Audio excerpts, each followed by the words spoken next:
तो अगर कंपनी आपको स्पॉन्सरशिप दे देती है, आपको स्पॉन्सरशिप लेटर भेज देती है, तो मैक्सिमम आप उसी दिन वीज़ा फाइल करें, तो तकरीबन हफ्ते के अंदर आपको अपॉइंटमेंट मिल जाती है बायोमेट्रिक की।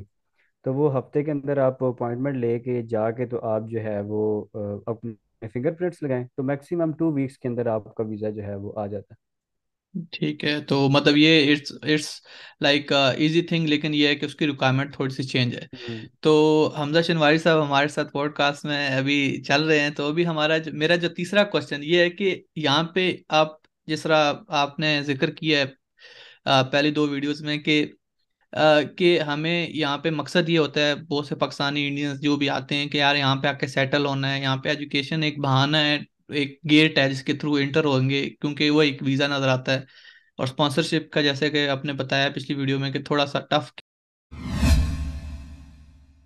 केस है। तो अब पीआर का क्या सीन है कि एक बंदा स्टूडेंट आ गया, ठीक है, वो आ गया कि यार, और ज्यादातर लोग यहाँ पे आके पढ़ाई पे फोकस कम करते हैं, फीसें भी, क्योंकि फीसें भी देनी होती हैं, एक फीस लेके आते हैं। तो फिर इस सारी चीजों को मैनेज कैसे करेंगे, और पीआर की क्या रिक्वायरमेंट है कि यहाँ पे पीआर कैसे मिलेगी? अच्छा, सबसे ज़्यादा जो क्वेश्चन पूछा जाता है ना वो ये है कि पीआर कैसे मिलेगी और फीस जो है ना वो कैसे मैनेज होगी। तो ये दोनों क्वेश्चंस जो है ना वो थोड़े फीस से। का फीस का आपसे मैं बाद में पूछूंगा, आप पीआर का बताएं सर। तो पीआर का जो है ना, यहाँ पे तीन ऐसी चीज़ें हो सकती हैं जिनके ज़रिए से आपको पीआर मिल सकती है। तीन इनके रूट हैं जो मुझे अभी तक जो है वो 1 डेढ़ साल यहाँ पे गुजारने के बाद समझ आई है। वो तीन रूट हैं। सबसे पहला और सिंपल रूट इन्होंने ये बताया हुआ है कि आप यहाँ पे अपनी, जिस तरह पहले मैंने बताया कि स्पॉन्सर्ड जॉब फाइंड करें, यानी कोई कंपनी आपको स्पॉन्सरशिप दे रही है स्टूडेंट वीज़े के बाद, डिग्री ख़त्म होने के बाद आपने स्पॉन्सर्ड जॉब जो है वो फाइंड की है। उस जॉब से फिर आपने 5 इयर्स तक जो है वो उस वीज़े के ऊपर रहना है, यानी उस कंपनी के अंदर आपने 5 साल काम करना है। और आपका वीज़ा जो है वो उस टाइम पे वर्क वीज़ा होना चाहिए। अगर आप 5 साल तक उस वर्क वीज़े के ऊपर रहते हैं तो आप पीआर के लिए अप्लाई कर सकते हैं। अच्छा, एक और चीज़ मैं क्लियर कर दूं कि यूके के अंदर पीआर को आईएलआर बोलते हैं, ये इंडेफिनेट लीव टू रिमेन। यानी आप आईएलआर के लिए जो है वो यहाँ पे एलिजिबल हो जाएंगे अगर आप 5 साल तक जो है वो वर्क वीजे के ऊपर रहते हैं, जो कि एक, अभी जितने स्टूडेंट्स यहाँ पे आए हैं उनके लिए ये थोड़ा सा मतलब कंपनी स्पॉन्सरशिप्स वाली आपको मुश्किल से रखती है, क्योंकि वो जो है वो उनकी क्राइटेरिया थोड़े से स्ट्रिक्ट होते हैं। क्योंकि कंपनीज को भी आपको हायर करते हुए ना गवर्नमेंट को कुछ फीस देनी पड़ती है, कुछ टैक्स देना पड़ता है। तो वो फिर बाज़ औक़ात कंपनीज जो है वो थोड़ा सा मुश्किल कर देती हैं। लेकिन अगर आप टैलेंटेड हैं, आपने एक अच्छा जो है वो आपके पास स्किल है, तो फिर यूनिवर्सिटीज़ जो है वो घबराती नहीं है, और ना ही जो स्पॉन्सरशिप कंपनीज हैं वो घबराती हैं आपको रखते हुए। तो अगर आपके पास स्किल है, आपके पास एक्सपीरियंस भी है, और आप उनको कंपनीज को फ़ायदा पहुंचा रहे हैं, तो वो फिर आपको स्पॉन्सरशिप दे देती हैं। तो पहला ये तरीका हो गया कि 5 साल तक वर्क वीज़े के ऊपर आप रहें। दूसरा तरीका आपके अच्छा, पास ये है। सॉरी मैं आपको बीच में काट रहा हूँ, मुझे पहले तरीके में एक बात बताइए कि स्पॉन्सरशिप कंपनी है वो ढूंढेंगे किस तरह, फिर हम दूसरे पे चलते हैं।